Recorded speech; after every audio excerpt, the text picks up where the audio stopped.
Alright guys, welcome back, and today I'm going to be doing a review, which is something I don't do often, but it has to do with the Mandalorian Season 2.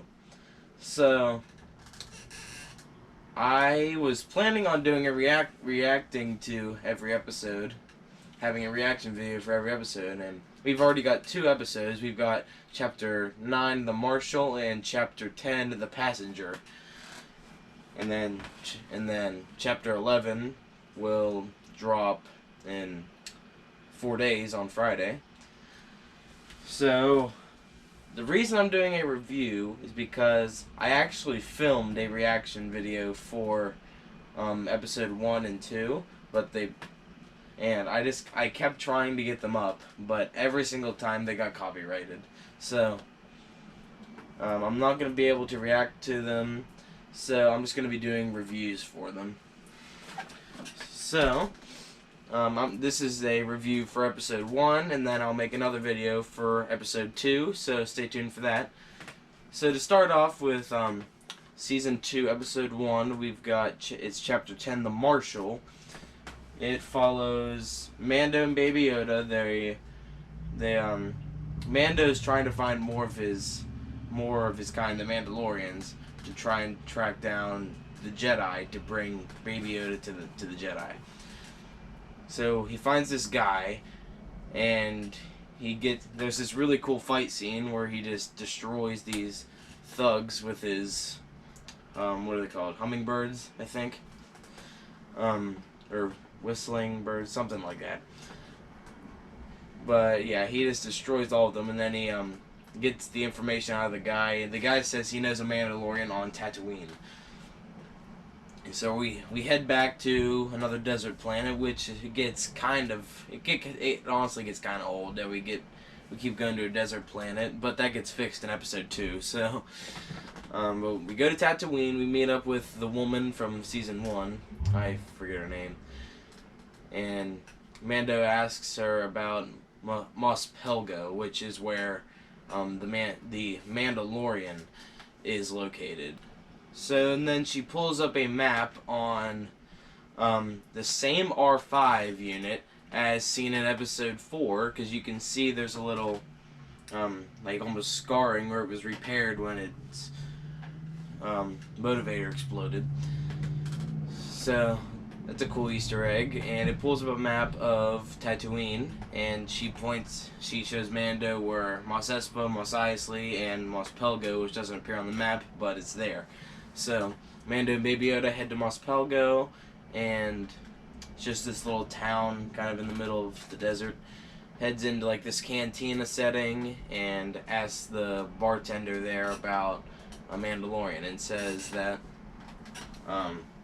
their marshal wears Mandalorian armor, and he wears the same armor as Boba Fett, which is awesome. He bought it off some Jawas. His name is Cobb Vance, I believe. Cobb Vance.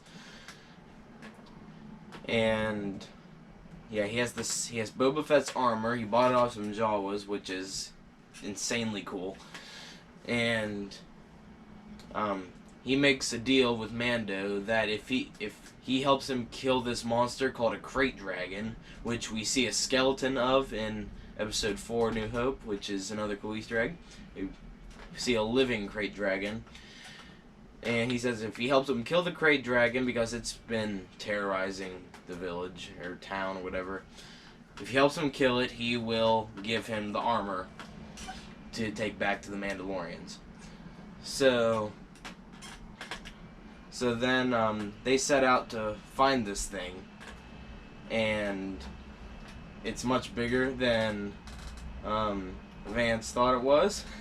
So they actually team up with the Tusken Raiders, which they want to kill it as well.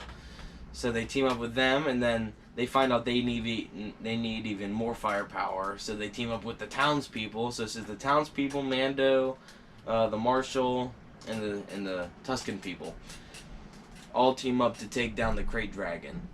And its outer layer of like skin and armor sort of cannot be penetrated, so they need to blow it up from the inside. So they try once and it doesn't work. So Mando actually like dives inside of the thing and then bursts out of its mouth and shocks it and then blows it up. And that's the end of the Crate Dragon. And the Tusken Raiders, they find this pearl or something inside of its stomach. I'm not entirely sure what it is. And then Cobb Vanth, he turns the armor over to Mando. And then Mando takes off on a speeder bike into the binary sunsets. And then the man, the myth, the legend, Boba Fett is there, staring into the binary sunsets. And yeah, that's where the episode ends. So I wasn't entirely sure if it was him or not. I was pretty sure it was, but to the fact that Temuera Morrison is credited in the credits, and that's definitely Temuera Morrison, who played Jango Fett, and Boba Fett is Jango Fett's son, so it just kind of all works out. It is Boba Fett. How he survived the Sarlacc is a different question. I like to think that they were talking about how the Crate Dragon was living inside of an abandoned Sarlacc pit, and the Marshal was like, there's no such thing as an abandoned Sarlacc pit, and then Mando corrects him, is like, there is if you eat the Sarlacc, which leads me to believe that the Crate Dragon ate the Sarlacc that Boba was eaten by, so therefore Boba was able to escape. And then when we go into episode 2, Boba's nowhere to be found, but I'm sure we're not done with him for this season. But even if we don't see him again this season, he'll definitely show up in season 2. Or season 2? Season 3. Yeah, overall, a really good start to the season. Yeah, and the Marshal, I believe, will come back in a later episode toward the end of the season, kind of like they did in season 1 with Queel, Cara Dune, and Greef Karga, IG-11, like that. So yeah, overall, a great start to the season. Classic, awesome Mandalorian. And stay tuned for my review recap for episode 2. So, see you guys next time. Bye.